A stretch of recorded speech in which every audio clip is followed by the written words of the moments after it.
శంకర భగవత్పాదుల వారిని సాక్షాత్తు శివస్వరూపంగా మనం భావిస్తాం. ఆయన యొక్క ఆవిర్భవం, అవతార వైశిష్ట్యం, రహస్యాన్ని ముందుగా గుర్తించినటువంటి మహర్షి ఎవరు? శివగురువు ఆర్యాంబ 40 రోజుల పాటు వృషాచలేశ్వరుణ్ణి దీక్షగా ఆరాధించిన తరువాత కైలాస శంకరుడే కాలడి శంకరుడుగా అవతరించినటువంటి వైనం ఆ కుటుంబానికి అద్భుతమైన ఆనందాన్ని కలిగజేసింది. ఆర్యాంబ ఆలయానికి వెళ్ళలేని రోజున బాలశంకరుడు ఆలయానికి వెళ్ళి పాలను నైవేద్యంగా సమర్పించాడు. ఆ తల్లి ఎంతకీ ప్రత్యక్షమై స్వీకరించకపోతే బాలశంకరుడు ఏడవటం ప్రారంభించాడు. పిల్లవాడి రోదనను విని ప్రత్యక్షమైనటువంటి ఆ తల్లి పాలన్నీ తాగేసింది. మళ్ళీ ఏడవటం ప్రారంభించాడు. మళ్ళీ ఎందుకు ఏడుస్తున్నావు అని ప్రశ్నిస్తే, పాలన్నీ నువ్వు తాగేస్తే తీర్థంగా నేనేం స్వీకరించాలి, ఇంటికి వెళ్ళి అమ్మ అడిగితే ఏం చెప్పాలి అని ప్రశ్నించాడు.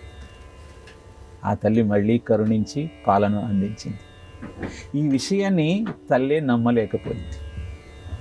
అలాంటి అద్భుతమైనటువంటి మాహత్యము కలిగిన ఆదిశంకర భగవత్పాదుల యొక్క అద్భుత మాహత్యాన్ని ఆర్యాంబకు వివరించిన వారు అగస్త్య మహాముని. అత్రి గౌతములతో కలిసి అగస్త్యుడు ఆర్యాంబ దగ్గరకు వచ్చి, ఆ కైలాస శంకరుడే మీ ఆరాధనకు మెచ్చి మీ ఇంట జన్మించడు. మొదటి 8 సంవత్సరాలు ఆయన జీవితం ఒకలాగా గడుస్తుంది. అనంతరం 8 సంవత్సరాలు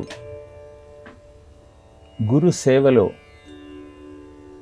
అద్భుతమైనటువంటి సాహిత్య రచనలో గడుస్తుంది. ఆ తర్వాత 32వ ఏట దాకా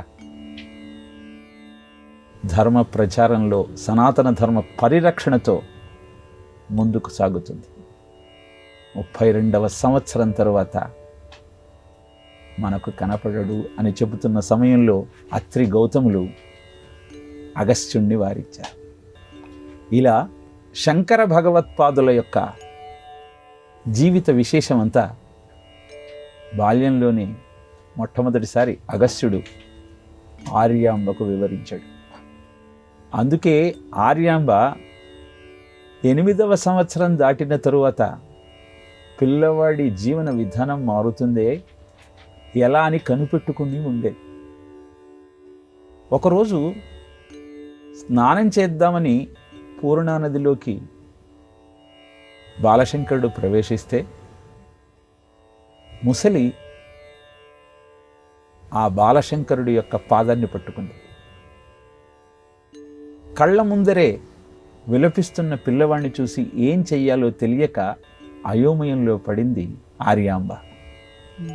అప్పుడు బాలశంకరుడు అన్నాడు, అమ్మా, సన్యాసం స్వీకరిస్తే అది ఇంకొక జన్మతో సమానం, కాబట్టి నేను ఆతుర సన్యాసం స్వీకరిస్తాను, అలా బయటికి రాగలుగుతాను అని చెప్పగానే, ఎక్కడైనా పిల్లవాడు ప్రాణాలతో ఉంటే అదే 10,000 అనుకున్న ఆ తల్లి బాలశంకరుడు సన్యాసాన్ని స్వీకరించడానికి ఆమోదించింది.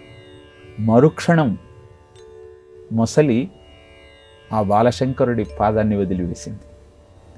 అలా 8వ సంవత్సరం తరువాత సన్యాసాన్ని స్వీకరించినటువంటి బాలశంకరుడు గురువును వెతుక్కుంటూ గోవింద భగవత్పాదుల వారి దగ్గరికి వచ్చారు. నర్మదా నది వరదగా పొంగి గుహలోకి ప్రవేశిస్తున్న సమయంలో ఆ నది జలాన్నంతా కమణంలో బంధించారు శంకర భగవత్పాదుల వారు. ఈ మాహత్యాన్ని చూసినటువంటి గోవింద భగవత్పాదుల వారు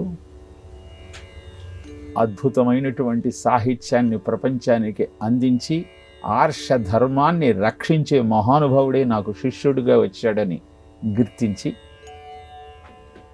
శంకర భగవత్పాదుల వారు కాశీ వెళ్ళటానికి అనుమతిచ్చారు. ఇలా సాగింది ఆ శంకర భగవత్పాదుల యొక్క జీవనయానం.